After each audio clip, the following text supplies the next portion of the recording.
भैया जिंदाबाद। मकई छाप जिंदाबाद। नमस्कार नेताजी। प्रणाम प्रणाम प्रणाम। हमर सुख चिंतक आम सभा वो लोगन अपना अपना जगह पर शांत बना के बैठी। हमरा तरफ से सब लोग के प्रणाम बा। हाँ नेताजी सारा वोट के लोग गड़बड़ा दिन का भाई प्रणाम बा प्रणाम बा प्रणाम प्रणाम बा। बड़े बुजुर्ग लोग हमरा के झूम के प्रणाम करो। हम लड़के सके आशीर्वाद दे रहल बा। सब बात में स्केचे लगावत आने का भाई बुजुर्ग लोग झुक के रहुआ सलाम करी के रहुआ बुजुर्ग लोग के सलाम करो। नेताजी तय का तोतला है बारन हाँ हाँ हाँ समझ आ गए समझ गए। बुजुर्ग लोग के हमरा तरफ से झूम के प्रणाम बा। बाटा सब खड़ा होके ऊपर दे के हमरा के प्रणाम करो आशीर्वाद दे हम। हाँ जी भाई पर्सनल बात का बा कि हम इंग्लैंड से पढ़ के आयल बानी। कहे कि हमर पढ़ाई इन नेपाल के पढ़ाई से मैच नहीं खे मिलत। ऐसे अगर तैका गलती सलती हमरा से हो गेल आई एम छौड़ी। वो इंग्लैंड से पढ़ कर बाड़ी कहत आने की गलती हो जाए तो आई एम छौड़ी आई एम सॉरी। हाँ हाँ हाँ I am sorry I am sorry. हाँ हाँ रहल बात रउआ लोगन अपन अपन कान खोल के पर्सनल हमर आवाज सुनी। ए नेपाल में बहुत ऐसा मुखिया जीतल हारल नेता लोग आयल गई लेकिन कुछो विकास नहीं के कैले। सही बात है ताली ताली बजाए ताली बजाए। ताकि हमरा बात से रउआ लोगन के दुख बा। ना ना ना जब रउआ बात से हमने के दुख जब हम कुछ बोल रहल बानी त ताली बजाई। हाँ ताली बजी काहे ना बजी। हाँ लेकिन एसो के साल एसो इलेक्शन में हम खड़ा हो गए मकई छाप से और रउआ लोगन अपना तरफ से तैका मेहनत क के प्रचार करवा के मदद दे के हमरा जिता दी। हमर विकास सब मुखिया से अलग विकास बा। सब मुखिया से अलग विकास। हाँ वो कैसन विकास बा। हम यह चाहता नहीं कि हम ऐसा विकास करम जवन विकास के बारे में हम सुना दे रहल बानी। सुनाई सुनाई रउआ सुनाई। ऐसा विकास करम कि लोग अभी ना सोचले होई आ ना सोची ना देखले होई ना देखी। ये कैसन विकास बा। हमरा तरफ से रउआ लोगन सुनी। बूढ़ पुरान लड़का छर छबाड़ी माँ बहन सबके विकास। सबसे फर्स्ट नंबर विकास जब हम जीत जाए तरह लोगन लगे हम वादा करतानी जे 50 बरस के ऊपर बूढ़ पुरनिया होए ओकरा लेल हम मुसमाती रजाई बांटे वाला बानी। ठंडा में ओढ़ी गर्मी में ओढ़े के टाइम न मिली। मुसमाती रजाई मुसमाती रजाई। हाँ ये कैसे रजाई बा हो। कौन रजाई बोला जाना मुसमाती रजाई। हाँ। रजाई बांटो मुसमाती काहे लगावता नहीं रहुआ। ब्लैंकेट वाला ब्लैंकेट। हाँ हाँ गड़बड़ हो गई। रउआ लोगन के हर घर में 10 गो 5 गो आदमी पीछू हम ब्लैंकेट बांटम। हाँ और रहल बात छर छबाड़ी जे छबाड़ी लोग बा ओकरा लेल विदेश के फ्री टिकट फ्री वीजा। अच्छा छबाड़ी लोग के लिए। हाँ रउआ लोगन ला हम जे छबाड़ी विदेश जाए वाला होए हमरा जीतला के बाद हम फ्री टिकट वीसा से विदेश बैठाए। पैसा 1 रुपया ना लागी ना मुखिया जी के व्यक्तिगत 1 लाख जमा कर दे। 1 लाख जमा कर दी free ticket free visa. Free visa free ticket. हाँ मुखिया जी ला 1 लाख बस। हाँ फ्री वीसा जा सकता नहीं। ये हमारा छबाड़ी लोग के विकास भाई। हाँ में एगो कमी बा।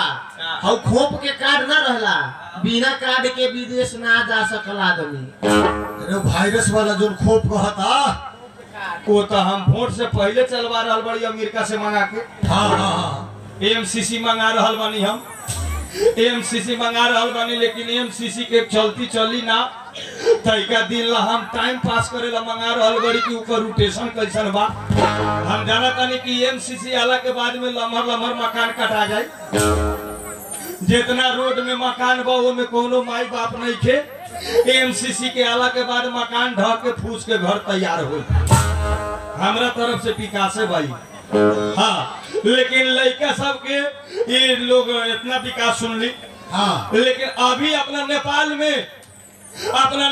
में बड़का से बड़का हॉस्टल, बड़का से बड़का मास्टर लोग के शिकायती, बोर्डिंग स्कूल सब में बच्चा लोग के शिकायत काहे हो रहल बा? काहे हो रहल बा? ए से हो रहल बा। ताली बजाई दो लोगन, ताली बजाई ताली। ए से शिकायत हो रहल बा कि लड़का आ लड़की दोनों के मिलान हो जाता। लड़की लड़का के लेके भाग जाता, कोनो लड़का लड़की के लेके भाग जाता। ई हम ना होय दे, हम ई ना होय दे ना प्रबंध ठोकम हम। प्रबंध जीतला के बाद हाँ ई सब ना होई। हाँ, ई सब बंद करम। ओ लड़का लड़की के लेल हम विकास कौन ठोकम? कौन ठोकम? लव मैरिज फ्री करवा दे। Love marriage free? हाँ, तो तिलको बात जाए जा आगाड़िए सब तुहे बोलबा। हाँ ई पूछा कि फ्री लव मैरिज काहे करा दे हम? काहे होई? ऐसे कि फ्री लव मैरिज हम काहे कराएब कि बहुत लोग तिलक देवे वाला नहीं खे, आ बहुत लोग तिलक लेके बेटिया वाला के मुआ देता। ऐसे कोनो दुख तकलीफ हटाए में तिलक दान दहेज ई सब हम दूर कर दे। हम हमरा तरफ से इतना विकास 4 गो तैयारी बा। रउआ लोग हमरा वोट दी। हम कार्यकर्ता लोग जे बानी सुनत, आज से जितना घरे घर गैस सिलेंडर कितना आयल बा? 150 आयल बा मुखिया जी। ना ना ना, एकरा लगे हमरा लगे तो 500 ले आके रखले बानी। एगो कहले नहीं 500। हाँ, 500 भूख बा। 150 अपने लंग बा। हाँ 650 भाई। 201 लंग और बा। हाँ जैसे 800 गैस सिलेंडर आयल बाटे। हाँ जे गरीब लोग आ रहल बा, बउआ आवा तोरो बाबू कहत रहे इने आवा ओ लइका सबसे महागरीब बा। हाँ हाँ, इने आवा है ना वो आगे अब आगे अब का थोड़ा का तकलीफ बा। रे खारा हो रहल बानी, इने आवे ने। हाँ, तोरा कथी चाहिए? कैस मुखिया जी प्रणाम। प्रणाम। ई मंगरुआ के मेहरारू के लेके झगड़ुआ भाग गेल बा। ओला टेंशन ना कर, हम लव मैरिज फ्री करवा देले बानी। हाँ, तोर बाबू के बेयार मार देले रहे हॉस्पिटल में, ढेबा गेल कि ना गेल तूहे कहा। हाँ, तब मुखिया जी पे नेते जी भेजला। सब के लाइन में खड़ा हो, पहले लेडीज एक तरफ जेंट्स एक तरफ। हाँ, एक तरफ लाइन में साइड में खड़ा हो। हम कार्यकर्ता लोग कहा बा हेरे तेगा साइड में कुर्सी पर आग कुर्सी बैठा बुलाओ बस हो गलत नहीं रहेगा। हाँ हाँ, ना ना ना वो अभी भाषण करत बा तो बैठी कैसे? हाँ हाँ, कान खोल के सुनी लोगन। हाँ बोली। गैस सिलेंडर जौन बा, हाँ जे हमार आदमी आयल बा गैस सिलेंडर वितरण होए के चाहिए। 500 गैस सिलेंडर हमार वितरण ये बेर होखो। हमारा नजर के सामने चोरा के हम गैस सिलेंडर नहीं के बाटे वाला। हमरा नेताजी के सामने बताए के चाहिए कि बिहान हमरा के दे के माया लागे लोग वोट देवे। गैस सिलेंडर आ गए बा, सब क्लियर बा। हाँ हाँ, बउआ तू ने आवा। भाभी तोरा का करिए कौन चीज चाहिए? हमरो गाय चाहिए। ऐसे कि सब जंगल में बउगाले जा रहा, हमरा माया लागे। पहले लेडीज लोग बा सबके गैस सिलेंडर पहले दियाई। हाँ, ओकरा बाद जेंट्स के दियाई। कान में कते खुशू खुशू कहता। ना मुखिया जी, हम इहे कहत रहनी हो कि दिवाली गोना ही मेरा तू 50 पीस हम गैस बांट देले वाली राते में। वो बात नहीं के जाना तू कितना बात है, से मतलब नहीं के मुंह हमारे सामने गैस सिलेंडर बताए के चाहिए। मुखिया जी हाँ रउआ तो गैस कहता नहीं बाटे खतरा। हाँ, ये मालूम नहीं कि पहले यूनास के समझावत कि ओकरा की कौन छाप में फोड़ दी। कहनी ओकरा सब केहू के कह देले बानी कहाँ कहनी टोटल समझ गए बा नारा लागल बा मकई छाप जिंदाबाद। हाँ ये लोग में अपन आदमी के बाबू पहले बताओ। मुखिया जी हौबान पगड़िया बांध ले वो दूसर पार्टी के आदमी बुझाता हमरा शंखा लागता कैसो ले लिया भाग जाई वोटो ना दी। बोलो ना बोलो।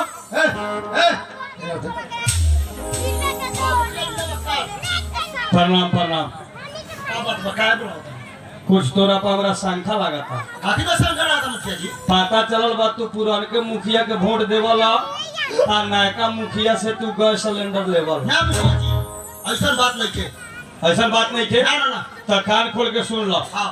तोरा गैस सिलेंडर ना मिली। ना मिली।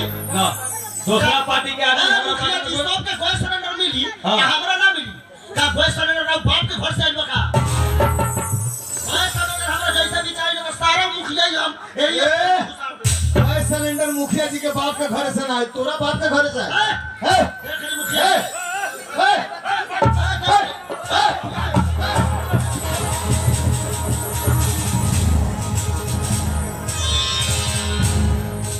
मुखिया जी रउआ कहतन कि गैस सिलेंडर बाटे और रउआ जब एगो गरीब आदमी के नया के रउआ कहतन कि गैस सिलेंडर मिली और रउआ के आदमी से मिल के हमरा के पिटवाई दी अपने के वोट को बोला मिली ना मिली। हमारी सब ठीक होई का। ठीक नहीं जो कहतन कि सुनी। ऐसा मुखिया हमनी के देश में अगर जीत जाई तो ऐसा मुखिया के हमनी के नाम डुबाती का डुबाती। चुप तोहनी में गलती बा। इन्हीं में गलती नहीं थी मुखिया जी सुनी। सबसे बढ़िया बात बा कि गैस सिलेंडर बांटे खतरा जो वो कहलिया ना वो बंद गैस सिलेंडर ना बटा। तोहनी में गलती बा। हम खड़ा हो गए बानी गरीब लोग बा हमरा दूगो गाड़ियां दे दी त का हो जाई। तोहनी के चार गोड़ा के भीड़ के का जरूरी रहे। अब कहतन मुखिया जी हम अदालत में जा मिले के रउआ के शिकायत कराए हम। अदालत में जाए के नहीं के हम कार्यकर्ता लोग कहता बोल खिसिया ना कि नेताजी गैस सिलेंडर बंद करी हाला हो जाता। जब हाला बवाल हो गया गैस सिलेंडर आज बंद। मुखिया जी रउआ वोट मांगे आइल बनी कि कार्यकर्ता सबके गुंडा बना के आइल बनी अपने चलिए हमरा वोट ना मिली। मकई छाप बाबा खिसिया नहीं लगा हमरा बेइज्जती ना करब। तोनी सबके गैस सिलेंडर दे हम। हां वही मुखिया जी हमरा और से हाथ बिनती बा। मुखिया जी रउआ सोची ई सरकारी चीज है। हां ई एक गरीब के हक है। हक ह। और रउआ डायरेक्ट कहता कि ना मिली और रउआ के आदमी जो इतना जेल भाई हमरा के मारे लगल का है ई सब हमरा के हरवाई। समझाई। आज के बाद से कान कर खोल के सुन लो। हमर वोट दे वाला हमरा के 1000 गाड़ी दी कुछो बोले वाला काम नहीं थे। जितना होटल बा फ्री कर दो है ना। सुना टेंशन ना कर बउआ रात के हमने के अपन समझ ले तोरा बारे में बिहार तो गैस सिलेंडर ले गई। लेकिन जब बवाल उखड़ गेल तो हम मुखिया जी के तरफ से बोला तानी कि आज गैस सिलेंडर ना बांट। ठीक बा मुखिया जी रउआ बड़ा बढ़िया आदमी बानी। हाँ। रउआ के बात हम समझत तानी। हाँ कि रउआ वोट मांगे खातिर हाँ आज रउआ हमनी से हाथ जोड़ के वोट मांगत तानी। हाँ हाँ हाँ अगर ई जीत गइला के बाद में हाँ हाँ अपने तो अपन चमचा सबके बड़का आदमी बना दे। ना, ई चमचा सब आज हमर हाथ उठाइलक बाद में दूसरो जनता के भी हाथ उठाते। एक के हम तोरा सामने टोटली वैसन बात कबो ना होई। समझा दी और फालतू कुत्ता सब के समझा दी। ना हो गल जा जा हां जा घरे जा बिहान मिल जाए जा लोगन जा बिहान में तोरा समाज में अपने के दूगो मुर्गा हमर फार्म मुखिया जी के बा हम दे दे। पूजा के चाहिए बा। ठीक बा पूग जाई। मुखिया जी ये बतावा तोने खड़ा होके ये मुखियाई में कितना लागत बा मालूम बा। ना मुखिया जी तोहरा मालूम बा ना तौले लहेड़ बजा देला तू। गैस चाहिए तो लहर ना बजा दी। तो जब तू कहला मुखिया नेताजी न बटाई गैस सिलेंडर बंद कर देली कि ना। लेकिन जौले गैस सिलेंडर ना बटाई जौले हम कुछ विकास ना दिखाम तौले हम जीतम कैसे। यो बात तो सही बा मुखिया जी। एमे कौन आइडिया लगा। सुनी मुखिया जी ये में आइडिया लगावे की जरूरत नहीं थी हम आइडिया लगावता सुनी गैस घूम घूम के बांटे की जरूरत नहीं थे। अच्छा हमरा लगे 250 वोटवा, अच्छा 250 गैस रहुआ हमरा दे दी। और ओकरा लगे कितना वोटवा ओकरा लगे दे दी। मुखिया जी हाँ हमरा लगे 150 वोटवा, अच्छा हमरा रहुआ 150 वोट 150 गैस लिया के हमरा दे दी। तो सुना तू 4 गोड़ा अपना में मिला लो आ राते में गैस सिलेंडर बंटवा दो। राते में बांटा दे, द्वार पर पुरा दे। आ गैस सिलेंडर के साथ साथ एक वो मुर्गा बिगले जाइए खाओ चाहे ना खाओ। अपने के फार्म में के हाँ ठीक बा। जा जा लोगन तो जा ठीक बा। मकई छाप, मकई छाप, मकई छाप, मकई छाप।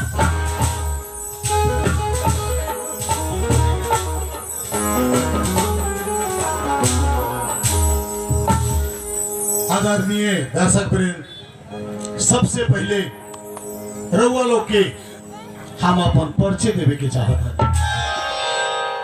हमार नाम है मोहम्मद हकीम। ये साल के चुनाव हम फिर से लड़े जाता नहीं। आ लड़ाई जब मैदान में उतरेला तो दुइये जाना से लड़ाई होखेला। ई दू जाना में के जीती के हारी ई तो हमना हमार जनता लोग बताई। ई जनता के नजर में जरूर रहेला कि कौन मुखिया बनी कि हमनी के भविष्य के लिए अच्छा हो। जीतल कौन बड़प्पन नहीं खे, जनता हमर केंगे खुश रही ओमे बड़प्पन हा। एक घड़ी बहुतो जीव जीता था, लेकिन जीत के आपन पेट भरा था, जनता के लिए कुछो नहीं खे सोचा। हम उम्मीद रखा था कि ये साल के चुनाव अगर हम जीत गए नहीं तो चानीपुर के भविष्य के हम बहुत आगे बढ़ा दे। ये हमार वादा है। हमार सबसे पहले चुनाव छाप के बारे में जान ली। मुड़ई छाप से हम खड़ा भइल बा। ई मुड़ई के रउआ लोग आगे पनपा के बढ़ाई कि राउर लोग के भविष्य के लिए अच्छा हो। हमार कार्यकर्ता लोग सबके तानिक चासो नहीं देखा, हर जोन आवता बागली भर के चल जाता, लेकिन उस सब के हम चासो नहीं देखा है। अजय जी हाँ मुखिया जी बोली। सबसे पहले रहो हमरे के बताई गईनी है गांव में, तो गांव के का समाचार बा? गाँव के क्या समाचार बा? सारों तरफ तोरे चर्चा होता रघुवे जी के। मुरई साहब जीती है इस साल। का हमरे चर्चा होता? हाँ रघुवे चर्चा होता। कहा बबुआ, कहाँ कहाँ घूमला हो? सबसे गांव घूम गई। मुरई छाप के हालत है, मुरई छाप के नारा लागल बा। अब कई मोबिल नेता सोचा था कि हम मोहम्मद हाकिम के हरा दे, नामुमकिन है।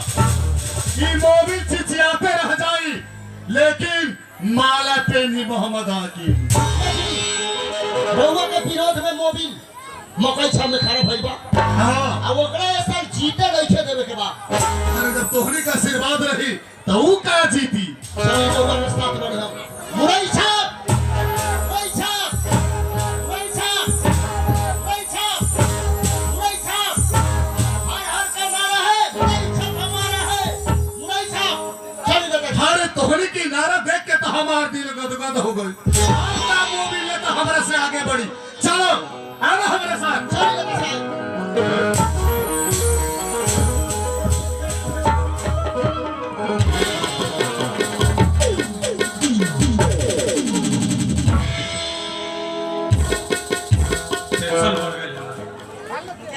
मुखिया जी प्रणाम। प्रणाम प्रणाम। का बोलता है झोंका तनी अपने? और कहाँ बा? कौन कहाँ बा? शान सुंदर शाम सुंदर बुलाओ जल्दी उतरा के। वो बस माने तो रहलन हा सुना सुना मिश्रामपुर में उसे लेट हो गए। वोट के समाचार बढ़िया से तो प्रणाम के गए। फाइनल वोट गिनती भइल के रखा फाइनल वोट हमारा तो लेट हो गई है। गैस बाटे वोट का हार गई है। जीतल के मुरई छाप हम कहत रही कि हमारा अपने चमचा हरवाई। तोहनी के घर में गैस सिलेंडर नहीं खे बटले, सब गैस सिलेंडर तो भीतर ये कहीं सेल कैले बड़ा लोग। हाँ हाँ हमरा पूरा पता लागे कि तोनी ऐसा जब हमारा बॉडीगार्ड रही तो हम कोनो बेर कहियो जीते ना सकम। मुखिया जी सुनी, मुखिया जी जाए दी ये सो हाजी गई का हो गए 5 साल के बाद फिर देखल जाए। तोरा बाप यहाँ से उतना पैसा आई मुखिया जी हम बाटम। मुखिया जी टेंशन ना करी 150 वोट हमरा लगे बा राते रात गैस सिलेंडर बाटम किने गैस सिलेंडर वाला के कामल बटले बड़ा लोग काहे हम हार गेली जब हेतले खर्चा भइल तो। मुखिया जी का भाई क्या सब पानी में चल गए। हमरा के कहते रही न चुनाव ना लड़ी अब रह के सब कुछ चल गई ना। अरे हाँ जितना मुर्गा मांस चिवड़ा होटल फ्री गैस सिलेंडर ये सब लोग के जिम्मा लगा देले रहनी। कहा था कि हम घरे घरे बांटवाएं कोनो को कुछो नहीं खेले सब। अब ना कुछ करे अच्छा कुत्ता लेखा डूम हिला के पाछा खाली चटले बसब। एमे हम का करी? अब सब कुछ बर्बाद हो गया। अब का करी रवा भाग गेली त। अब टेंशन ना कर एक टेलर प्याज मंगवा चढ़ी आलू केनु चौक में गोला खोल के बैठे था। ये काम तो बाकी रह गई। हां तो ये होबे करी। मुखिया जी रहुआ तो हमनी के जाने भर अपना से तो खूब मेहनत कैले बानी, माने का करब।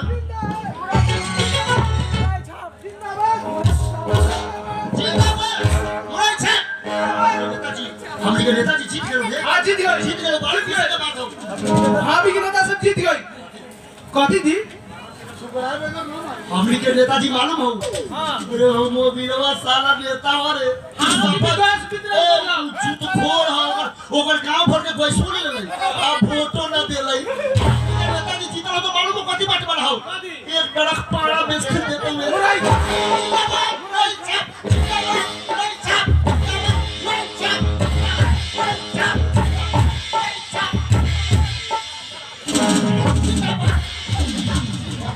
कितना खुश बड़ा। लामा लामा एके बेर मछली के पूंछ वाला पीस खाइत रह। मुखिया जी हमरा में गलती नहीं की, हम तो जाने भर अपना से मेहनत कैले बानी, माने सुन ली कान खोल के। मुखिया जी जे पब्लिक बानू उहो बुर्बक नहीं खे, होशियारे बा, बुझे नहीं। सब वोट लेके पूरा गैस सिलेंडर लेके ना कोनो वोट दिल। हाँ मेहरारू हम कहाँ गए? चला अब आलू गोदाम खोले तारी एसो के में घावने में आलू भीग गए। चली ना ता मुखिया ओहे हो जा। जाई त हाँ जा चाहे ना चाह खुश रह। 10,000 रुपया के दो रुपये